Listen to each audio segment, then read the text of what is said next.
पहला उपदेश। इस सृष्टि में जो जन्म लेता है वो निश्चित रूप से मृत्यु के अधीन हो जाता है। श्री कृष्ण कहते हैं कि इस मृत्यु लोक में हर एक प्राणी, चाहे मनुष्य हो या पशु पक्षी या फिर पेड़ पौधे हो, हर सांस लेने वाला प्राणी अपने जन्म के साथ अपनी मृत्यु को भी लेकर आता है। हर प्राणी को एक न एक दिन निश्चित क्षण पर मरना अर्थात अपने शरीर को त्यागना ही पड़ता है। दूसरा उपदेश। मनुष्य को सिर्फ कर्म करने का अधिकार है, फल की इच्छा ना करे। श्री कृष्ण कहते हैं कि मनुष्य को चाहिए कि फल की इच्छा त्याग कर कर्म को अपना धर्म समझकर करे, क्योंकि जो भी मनुष्य फल की प्राप्ति की इच्छा करता है उसका मन फल के बारे में सोचकर अपने कर्म और कर्तव्य से विचलित हो जाता है और उस इंसान को वो फल प्राप्त नहीं होता जिसकी उसने इच्छा की थी। इसलिए भगवान श्री कृष्ण कहते हैं कि मनुष्य सिर्फ कर्म कर सकता है, फल कदापि मनुष्य के अधीन नहीं है।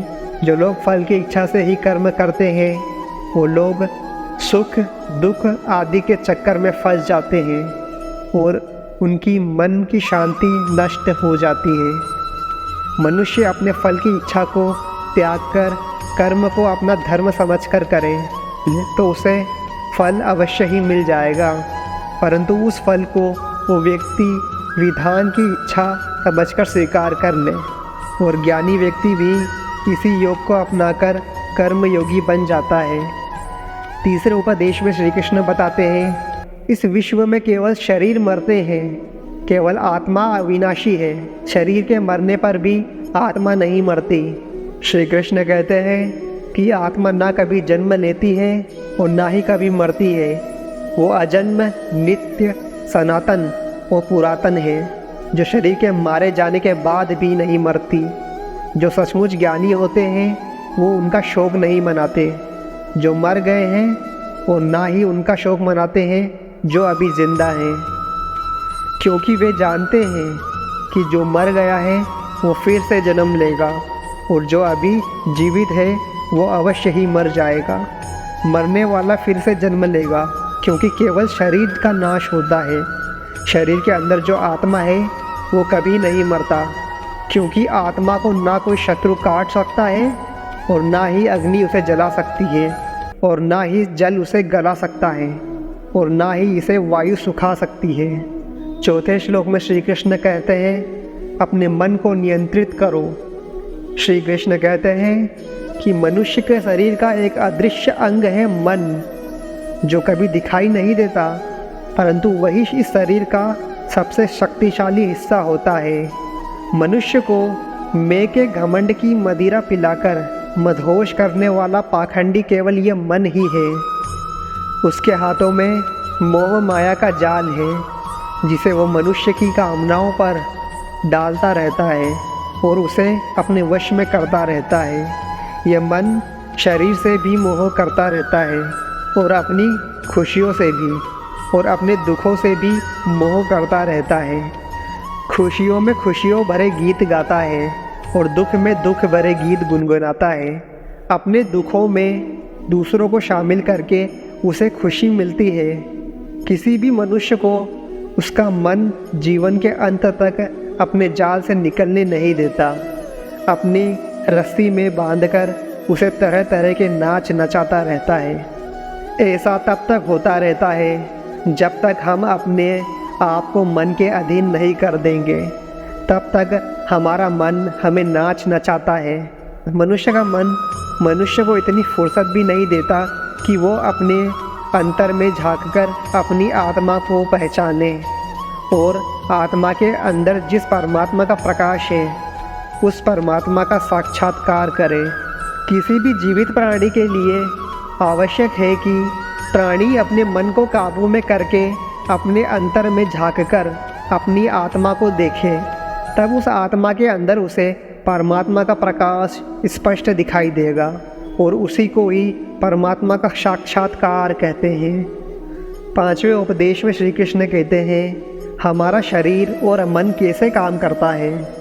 भगवान श्री कृष्ण कहते हैं कि मनुष्य का शरीर एक रथ के भांति है। जैसे आँख, कान, नाक, जीभ और त्वचा आदि इन इंद्रिय घोड़ों को जो सारथी चलाता है, वो सारथी ही हमारा मन है और उस रथ में बैठा हुआ स्वामी वही हमारी आत्मा है। मनुष्य की इंद्रियां विषयों की ओर आकर्षित होती रहती है और ये सब तभी तक हो सकता है जब तक जीवात्मा अपने मन को काबू में ना कर ले। जब तुम स्वयं मन के अधीन ना होकर अपने मन को अपने अधीन कर लेते हो तो वही मन एक अच्छे सारथी की तरह तुम्हारे शरीर रूपी रथ को सीधे प्रभुत्व चरणों में ले जाएगा। यदि मन तुम्हारा स्वामी है और तुम उसके अधीन हो तो वो तुम्हें माया के बंधन में जकड़ता रहेगा, और जब तुम अपने मन पर काबू पा लोगे और उसके स्वामी हो जाओगे तो वही मन तुम्हें मोक्ष के द्वार तक ले जाएगा। भागवत गीता के अनुसार खुशी के 3 प्रकार होते हैं। पहली तामसिक खुशी। तामसिक खुशी हमें ज़्यादा सोने से या ज़्यादा आलसी होने के वजह से मिलती है, यानी कि आराम करने वाली खुशी। दूसरी राजसिक खुशी। राजसिक खुशी हमें जैसे कि पैसा कमाना, गाड़ी खरीदना, दारू पीना आदि चीज़ें करने से जो हमें खुशी मिलती है वो राजसिक खुशी कहलाती है। तीसरी सात्विक खुशी। दोस्तों ये जो तीसरी प्रकार की खुशी होती है ना, उसे सात्विक खुशी कहते हैं। भागवत गीता ये कहती है कि तामसिक और राजसिक ये दोनों खुशियाँ अस्थायी होती हैं, पर सात्विक खुशी है ना, वो पहले हमें जहर की तरह लगती है लेकिन बाद में वो हमें शहद की तरह लगने लगती है। भगवान श्री कृष्ण कहते हैं कि इस संसार में केवल 2 ही वस्तु है, एक शरीर और दूसरा उस शरीर में रहने वाला शरीर। इस शरीर में रहने वाला जो आत्मा रूपी शरीर है वो कभी भी नहीं मरता, और जो शरीर है वो सदा रहता नहीं। आत्मा एक शरीर छोड़ता है और दूसरा शरीर धारण कर लेता है, बल्कि बिल्कुल वैसे ही जैसे मनुष्य अपने पुराने कपड़े उतारकर नए कपड़े धारण कर लेता है। आत्मा नित्य है, इसलिए वो नहीं बदलती, परंतु शरीर नाशवान है, इसलिए एक ही आत्मा के कई शरीर बदलते हैं। इसलिए हर जन्म में हमारी आत्मा नए शरीर बदलती रहती है और नए शरीरों का धारण करती रहती है। श्री कृष्ण कहते हैं प्रारब्ध केवल मनुष्य का बनता है। अगर कोई सांप किसी मनुष्य को अकारण काटता है तो उस सांप को उसका पाप नहीं लगेगा, और ठीक उसी तरह शेर दूसरे जानवर की हत्या करता है तो उसका पाप उसे नहीं लगेगा। या बकरी का उदाहरण ले लीजिए, बकरी किसी की हत्या नहीं कर सकती और सिर्फ घास खाती है, तो इस प्रकार वह पुण्य की भागी नहीं बनती। पाप पुण्य का होगा, अर्थात प्रारब्ध केवल मनुष्य का बनता है। दोस्तों इसका अर्थ यह है कि अगर कोई पशु किसी की अकारण हत्या कर देता है तो उसे पाप नहीं लगेगा, लेकिन कोई मनुष्य अगर किसी भी जीवित प्राणी की अकारण हत्या कर देता है तो उसे उसका पाप लगेगा, क्योंकि इस पृथ्वी लोक पर और समस्त प्राणियों में जो विवेकशील है वो अच्छे बुरे की पहचान रख सकता है, और वो मनुष्य छोड़कर कोई और प्राणी ऐसा नहीं कर सकता। इसलिए जब मनुष्य अपने पाप और पुण्य जब भोग लेता है तो उसे फिर से मनुष्य की योनि में भेज दिया जाता है। अगले श्लोक में श्री कृष्ण कहते हैं कि एक ही कर्म किसी के लिए पाप बन जाता है और दूसरे के लिए पुण्य बन जाता है। एक ही मनुष्य किसी कमज़ोर और बूढ़े व्यक्ति का धन लूटने के लिए उसकी हत्या कर देता है तो उस व्यक्ति को निश्चित ही उसके द्वारा किए गए कर्म का पाप लगता है। और यदि दुष्ट मनुष्य किसी स्त्री के साथ ज़बरदस्ती बलात्कार करने की कोशिश कर रहा है तो उस स्त्री की रक्षा के लिए अगर कोई व्यक्ति दुष्ट मनुष्य की हत्या कर देता है तो उसे पाप नहीं लगता बल्कि पुण्य लगता है। दोस्तों कर्म तो वही रहा, किसी की हत्या करना, परंतु उस कर्म के पीछे की भावना क्या है और मारने वाले की नीयत क्या है, इसी के फर्क से ही एक ही कर्म किसी के लिए पाप हो सकता है तो दूसरे के लिए पुण्य हो सकता है। जिस भावना और नीयत से मनुष्य कर्म करता है उस नीयत के कारण ही कर्म किसी के लिए पाप बन जाता है और किसी के लिए पुण्य बन जाता है। कर्म के इन ज्ञान के द्वारा ही मनुष्य को कर्म, विकर्म और अकर्म की पहचान होती है।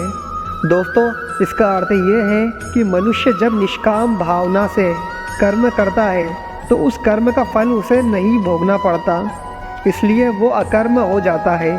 कर्म उसे कहते हैं जिसे सकाम भाव से और फल की इच्छा से किया जाता है। उसका फल मनुष्य को उसके कर्म के अनुसार अवश्य मिलता रहता है।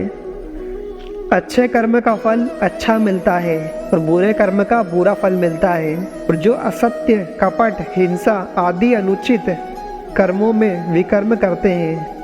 अगले उपदेश में श्री कृष्ण कहते हैं, हर मनुष्य का प्रथम धर्म क्या है और अपने धर्म का विधान मनुष्य खुद बनाता है। दोस्तों, इसका अर्थ समझाते हुए भगवान श्री कृष्ण कहते हैं कि धर्म का जो विधान है, अगर उसे किसी दूसरे ने बनाया हो तो वो तुम्हारा धर्म नहीं हो सकता। तुम्हारा धर्म वही है जिसे तुमने स्वयं बनाया हो, जिसे तुम्हारी आत्मा ने स्वीकार किया हो। धर्म एक व्यक्तिगत चीज़ है जिसका फैसला व्यक्ति को खुद ही लेना पड़ता है। दोस्तों, मैं आपको एक उदाहरण देकर समझाता हूँ। दोस्तों, अगर किसी के गांव पर डाकू हमला करके उस गांव की लड़कियों का अपहरण कर रहे हो और उसी समय किसी का पिता मृत्यु शैया पर लेटा अंतिम सांस ले रहा है और अपने पुत्र से बार बार पानी की एक घूंट मांग रहा हो, उस समय उस व्यक्ति को यानी उस पुत्र का क्या धर्म होना चाहिए? वो मरते हुए पिता के कंठ में अंतिम समय में गंगा जल की बूंद बूंद टपकाते हुए अपने पुत्र धर्म का पालन करे, या फिर उस गांव की लड़कियों पर जो संकट आ गया है उसकी रक्षा के लिए अपने हाथ में तलवार उठाते हुए उन डाकुओं का मुकाबला करे। तब पड़े तो अपनी जान भी देकर उस गांव की इज्जत बचाना चाहिए। दोस्तों, इसका निर्णय कोई दूसरा व्यक्ति कैसे ले सकता है? इसको धर्म संकट भी कहते हैं। ऐसी स्थिति में वो व्यक्ति क्या करे? उसका फैसला कोई और व्यक्ति नहीं कर सकता, बल्कि उसका निर्णय उसे खुद ही लेना पड़ता है कि उस समय उसका प्रथम धर्म क्या है। उस समय उसकी अंतरात्मा जो आवाज़ दे रही हो वही उसका प्रथम धर्म है। इसलिए दोस्तों, हर व्यक्ति का धर्म व्यक्तिगत होता है और मनुष्य अपने धर्म का विधान मनुष्य खुद बनाता है। जिस मनुष्य में हारने की चिंताएं कम और जीतने की ख्वाहिशें ज़्यादा होती है, वह मनुष्य मन से ज़्यादा शक्तिशाली होता है।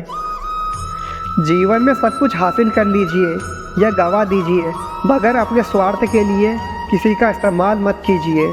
जिस तरह थोड़ी सी औषधि भयंकर रोगों को शांत कर देती है, ठीक उसी तरह ईश्वर की थोड़ी सी भक्ति बहुत से कष्टों और दुखों का नाश कर देती है।